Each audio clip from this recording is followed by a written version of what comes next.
Welcome. This is Will at Work. I'm Kevin. Today we're looking at Carl Edwards 99 Plug and Play, or Carl Edwards Racing 99 something. This one's a little bit more obscure. It seems like it must have been sold at Office Depot at some point, because it says here, Office Depot Racing 99. Now I know that the car is also sponsored by them, so maybe it was sold at some other place or something, but you would figure that the tie-in there means that they probably would sell it at that, but I don't know. It also has Ford Racing and Roush Racing, and it's made by this company over here, Excalibur Electronics, and that company no longer exists as far as I can find online. It looks like they mainly used to make chess computers, right? For people that like to play chess. They created a bunch of different advanced ones, and I guess they had sort of gotten involved in some little odds and ends things like this, and then they were basically absorbed by another company, and then that company sort of had them as a division, and then it just gets muddy after there. Like, there's just nothing about them anymore. So I don't think they're still around, or they probably just got folded into something else. And this is just kind of an oddball little unit. It's an 8-bit game of racing, and I don't think it's particularly good or anything. It's just like, you're on a car, it's NASCAR licensed, which I guess, is okay. But you just sort of drive that car, and other cars come down the lane at you, and, you take that left turn the whole time and try not to slam into the wall, etc. It's pretty basic. Now, I did take this one out and put some batteries in it. It doesn't work properly. I can get it to work, but it is weird because I will show you. Because we won't play it, but I'll show you the innards. Let me zoom in a little bit more here, if I can. Yeah.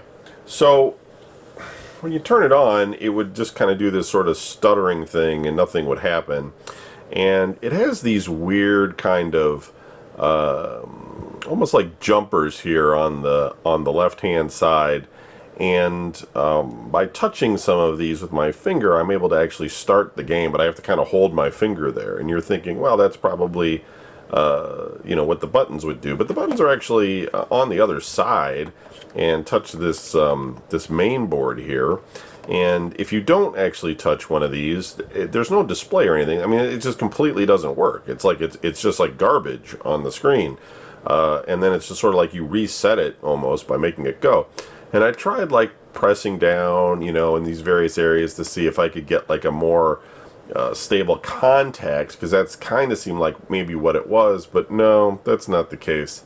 There seems to just be some sort of like weird sort of short or something here. I mean, maybe it wasn't soldered all that well, but when it does play, it plays fine, so it probably just needs to be like this circuit board just needs to be taken off, and it probably just needs to be maybe cleaned up or something to get it, put some fresh solder on some spots to get it to work right. But it does play it, but it's not really worth all that. So it's not really worth playing or putting it all together. But I'll keep it because it does work if I were to put some effort into cleaning it out. Now the interesting thing about this is that this wasn't the only one that the company released. They also created another Carl Edwards Racing.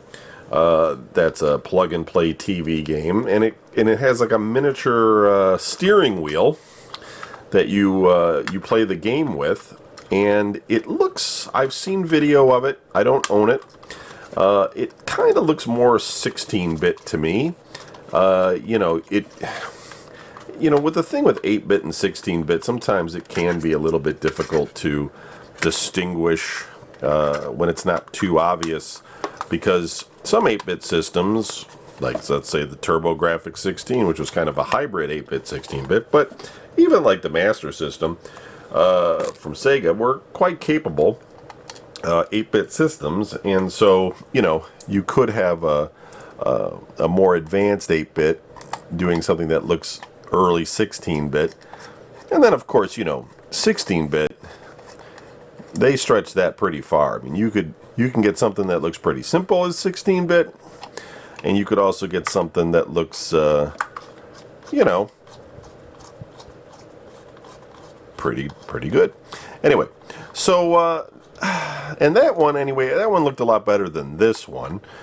So it seems like Excalibur Games at least made two. It's such an unusual, I don't know, man. It's like a weird license, right? Like they licensed NASCAR, they licensed this guy, this Carl Edwards, you know, Ford Racing, Roush. I mean, I don't know. There must be some sort of package deal, I would hope, to make it worthwhile.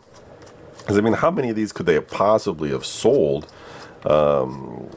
It's strange. But it likely came out around the same time as other ones, and they were probably trying to cash in on some of that novelty of, you know, these handheld systems that we've seen many of.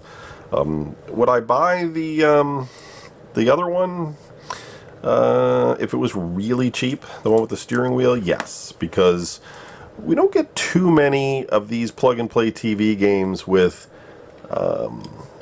sort of unique controllers, you know what I mean? Like we get different kinds of sticks and pads, but we certainly haven't seen any like, or we haven't seen too many anyway with the steering wheel. I've seen some. There's like a Hot Wheels one and a couple of motocross ones, I think. But yeah, in terms of like one with a steering wheel, yeah, it's new to me.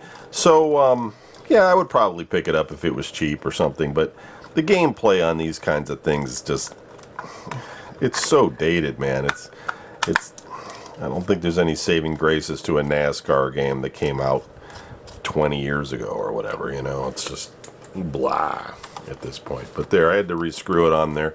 I had this D-pad. Let me zoom back out. Sorry about that, folks. You got this D-pad to drive your car. You had these two buttons here. Start, reset, and select, etc. and the power on off. It's real generic, cheap plastic. ExcaliburElectronics.com. Yeah, but racing game, model VR501, made in China. Serial number 3987. What are you going to do? There you go, folks. That's another one for the list. We'll say this one works, even though you didn't get to see it, because believe me, I mess with it a lot today. It does function. We'll tinker with it. Well, we won't tinker with it anymore, but we'll put it away, and we'll check out a new video coming up soon. Thanks for watching. See you next time.